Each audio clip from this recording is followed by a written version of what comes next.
ಕರ್ವಾಲೋ ಅಂತ ಒಂದು ಕಾದಂಬರಿ ಬರ್ತಿದ್ದಾನೆ. ಆ ಕಾದಂಬರಿ ಒಂದು ಮಾತು ಹೇಳ್ತಾನೆ. ಅವನೊಬ್ಬ ಕರ್ವಾಲೋ ಬಹಳ ದೊಡ್ಡ ಸೈಂಟಿಸ್ಟ್.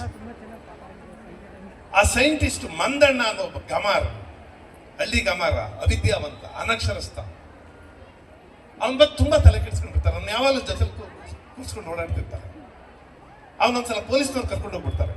ಕರ್ಕೊಂಡೋಗಿ ಲಾಕಪ್ಪಲ್ಲಿ ಹಾಕಿರ್ತಾರೆ. ಆಗ ಅವ್ರ ತಕ್ಷಣ ಹೋಗಿ ತೇಜಸ್ವಿ ಅಂತ, ನೋಡಿ ಮಂದಣ್ಣನ ಪೊಲೀಸ್ನವ್ರು ಲಾಕಪ್ಪಲ್ಲಿ ಹಾಕ್ಬಿಟ್ಟಿದ್ದಾರೆ, ಏನಾದ್ರು ಮಾಡಿ ಬಿಡಿಸ್ಬೇಕು ಅಂತ. ಅವ್ರು ಹೇಳ್ತಾರೆ, ಅಲ್ಲ ಸರ್, ನೀವು ದೊಡ್ಡ ಸೈಂಟಿಸ್ಟ್, 2-3 PhD ಮಾಡಿದಿರಿ, ಯಾವ್ಯಾವ್ದು ದೇಶದಲ್ಲಿ ಓದ್ಕೊಂಡು ಬಂದಿದ್ದೀರಿ, why do you scratch your head about this ಕಮಾರ್, ಇವನ್ ಬಗ್ಗೆ ಯಾಕೆ ಇಷ್ಟೆಲ್ಲ ಯೋಚನೆ ಮಾಡ್ತಿದ್ದೀರಿ ಅಂದಾಗ ಕರ್ವಾಲೋ ಒಂದು ಮಾತು ಹೇಳ್ತಾರೆ, ಜೆಂಟ್ಲ್ಮನ್, ನಾಲೆಡ್ಜ್ ಅಂದ್ರೆ ಏನ್ ಗೊತ್ತಾ? ಅವನ್ ಗಮಾರ, ಇವನ್ ಡಾಕ್ಟ್ರು, ಇವನ್ ಲಾಯರು, ಇವನ್ ಪ್ರೊಫೆಸರು, ಇವನ್ ಸೈಂಟಿಸ್ಟು, ಅವನ್ಯಾರೋ ಏನೋ ಗೊತ್ತಿಲ್ಲದೆ ಇರೋನು. ಹಿಂಗೆಲ್ಲ ಭಾವಿಸುವುದೇ ಒಂದು ಮಾಯೆ. ಮನುಷ್ಯ ಈ ಮಾಯೆಯನ್ನು ಮೀರಬೇಕು. ನಾಲೆಡ್ಜ್ ಎಲ್ಲೆಲ್ಲೂ ಇರುತ್ತೆ, ಎಲ್ಲ ಕಡೆ ಇರುತ್ತೆ. ನಾಲೆಡ್ಜ್ ನಾವು ತಗೋಬೇಕಷ್ಟೇ. ಜನಪದ ಜಾತ್ರೆ ಮಾಡ್ತಿರೋದು ಒಂದ್ ದಿವಸದ ಸಂಭ್ರಮಕ್ಕೆ ಅಂತ ನಾನು ಭಾವಿಸಿಲ್ಲ. ನಾನು ಈಗ ಕೇಳಿದೆ, ಕರ್ನಾಟಕ ಗೌರ್ಮೆಂಟ್ ಕೂಡ ಈಗ ಎಲ್ಲ ಕಾಲೇಜುಗಳಲ್ಲೂ ಒಂದ್ ದಿವಸ ಜಾನಪದ ಜಾತ್ರೆ ಮಾಡಬೇಕು ಅಂತ ಇದೆಯಂತೆ. ಯಾಕೆ ಅಂದ್ರೆ, to make you aware of your traditions, to make you aware of what is happened in this land. ಈ ಜಗತ್ತಿನಲ್ಲಿ ಏನ್ ನಡೀತು ಅಂತ ನಿಮ್ಗೆ ಗೊತ್ತಿರಬೇಕು. ಒಂದು ಸಣ್ಣ ಕತೆ ಹೇಳ್ಬಿಟ್ಟು ಮುಗಿಸ್ಬಿಡ್ತೀನಿ. ನೀವು ಕಾಲೇಜಿಂದ ಹೊರಗಡೆ ಹೋಗುವಾಗ what you carry on your shoulders is not very important. ನೀವೇನ್ ದೊಡ್ಡ ಸರ್ಟಿಫಿಕೇಟ್ ಇಟ್ಕೊಂಡು ಹೋಗ್ತೀರಿ ಅನ್ನೋದು ಬಹಳ ಇಂಪಾರ್ಟೆಂಟ್ ಅಲ್ಲ. ಒಂದು ಸಣ್ಣ ಕತೆ. ಯಾರೋ ಒಬ್ಬ ಗುರು ಮತ್ತು ಒಬ್ಬ ಶಿಷ್ಯ ದಾರಿಯಲ್ಲಿ ನಡ್ಕೊಂಡು ಹೋಗ್ತಾ ಇರ್ತಾರೆ.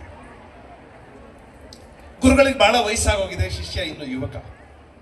ಇಬ್ರು ಸನ್ಯಾಸಿಗಳು, ಬ್ರಹ್ಮಚಾರಿಗಳು. ಗುರುಗಳಿಗೆ ತುಂಬಾ ವಯಸ್ಸಾಗಿದೆ.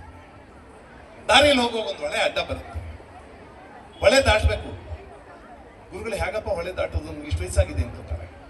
ಶಿಷ್ಯ ಹೇಳ್ತಾರೆ, ಬನ್ನಿ ಹೆಗಲ್ ಮೇಲೆ ಕೂತ್ಕೊಳ್ಳಿ, ಹೊಳೆ ದಾಟಿಸ್ತೀವಿ. ಗುರುಗಳನ್ನ ಹೆಗಲ್ ಮೇಲೆ ಕೂರಿಸ್ಕೊಂಡು ಹೊಳೆ ದಾಟ್ತಾ ಇರ್ತಾನೆ. ನಿಮ್ಗೆ ಗೊತ್ತಿಲ್ಲ, ಹುಡುಗ ಬ್ರಹ್ಮಚಾರಿ ಸನ್ಯಾಸಿ ಹೊಳೆ ದಾಟ್ತಾ ಇರ್ತಾನೆ. ಆಗ್ಯಾರೋ ದಡದಲ್ಲಿ ಅಣ್ಣ ಅಂತ ಹುಡುಗ ತಿರ್ಕೊಂಡು ನೋಡ್ತಾನೆ.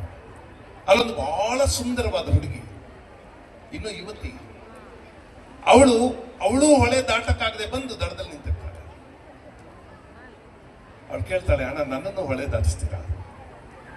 ಈ ಹುಡುಗ ಸನ್ಯಾಸಿ ಅವ್ರ ಗುರುಗಳನ್ನ ಹೆಗಲ್ ಮೇಲೆ ಹೊತ್ಕೊಂಡಿರ್ತಾರಲ್ಲ, ಇಲ್ಲಿರಿ ಕೆಳಗೆ ನೀವು ಅಂತ ಇಳಿಸ್ಬಿಡ್ತಾರೆ. ಗುರುಗಳ ಒಂಥರ ಕಸಿಸಿ ಆಗುತ್ತೆ. ಅಲ್ಲಯ್ಯ, ಸನ್ಯಾಸಿ ಇವನು ಬ್ರಹ್ಮಚಾರಿ, ಏನ್ ಮಾಡ್ತಾನೆ ಈಗ ನೋಡೋಣ ಅಂದ್ರೆ ಆ ಹುಡುಗಿನ ಅನಾಮತ್ ಹೆಗಲ್ ಮೇಲೆ ಹೊತ್ಕೊಂಡ್ಬಿಡ್ತಾನೆ. ಹೊತ್ಕೊಂಡು ಹೋಗಿ ಹೊಳೆ ದಾಟಿಸಿ ಆಮೇಲೆ ಬಂದು ಗುರುಗಳನ್ನ ದಾಟಿಸ್ತಾನೆ. ಗುರುಗಳಿಗೆ ಬಹಳ ಬೇಜಾರಾಗ್ಬಿಡುತ್ತೆ. ತುಂಬಾ ದಿವಸ ಅವ್ರ ಮನಸ್ಸನ್ನು ಕೊರಿತಾ ಇರುತ್ತೆ, ಈ ಹುಡುಗ ಮಾಡಿದ್ ಸರಿ. ಒಬ್ಬ ಬ್ರಹ್ಮಚಾರಿ ಹುಡುಗ, ಒಬ್ಬ ಸನ್ಯಾಸಿ ಈ ತರ ಒಬ್ಬ ಸುಂದರವಾದ ಹುಡುಗಿನ ಹೆಗಲ ಮೇಲೆ ಹೊತ್ಕೊಂಡು ಬಂದಲ್ಲ ಸರಿ. ಗುರುಗಳಿಗೆ ತಡೆಯೋಕ್ಕಾಗೋದಿಲ್ಲ.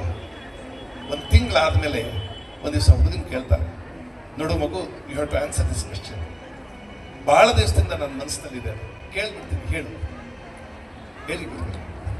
ಅಲ್ಲಪ್ಪ, ಈಗ ಒಂದು ತಿಂಗಳ ಹಿಂದೆ ಆ ಹೊಳೆ ದಡದಲ್ಲಿ ಅಷ್ಟು ಸುಂದರವಾದ ಹುಡುಗಿಯನ್ನ ನೀನು ಸನ್ಯಾಸಿ ಹೆಗಲ ಮೇಲೆ ಹೊತ್ಕೊಂಡು ಬಂದಿಲ್ಲ, ಸರಿನಾ? ಆ ಹುಡುಗ ಹೇಳ್ತಾನೆ, ಗುರುಗಳೇ, ಆ ಹುಡುಗಿನ ಹೆಗಲ ಮೇಲೆ ಹೊತ್ಕೊಂಡು ಬಂದು ಒಳ್ಳೆಯ ಆಚೆ ದಡದಲ್ಲಿ ಇಳಿಸ್ಬಿಟ್ಟೆ ನಾನು. ನೀವಿನ್ನೂ ಮನಸ್ಸಲ್ಲಿ ಹೊತ್ಕೊಂಡು ತಿರುಗಾಡ್ತಾ ಇದ್ದೀರಿ, ನೀವು ಇಳಿಸೇ ಇಲ್ಲ.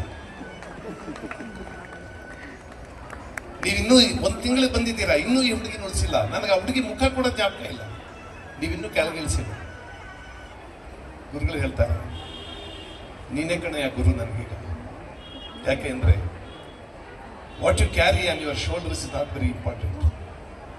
What you carry in your mind, what you carry in your hearts is very important. ಜನಪದ ಜಾತ್ರೆ ಮುಗಿದ ಮೇಲೆ ಇಲ್ಲೇನೋ ಒಂದು ಸಂತೆ ಕಟ್ಟಿದ್ದಾರೆ, ತರಕಾರಿ ತಗೊಂಡು ಹೋದ್ರೆ you will carry in your shoulders, you will carry in your bags. But what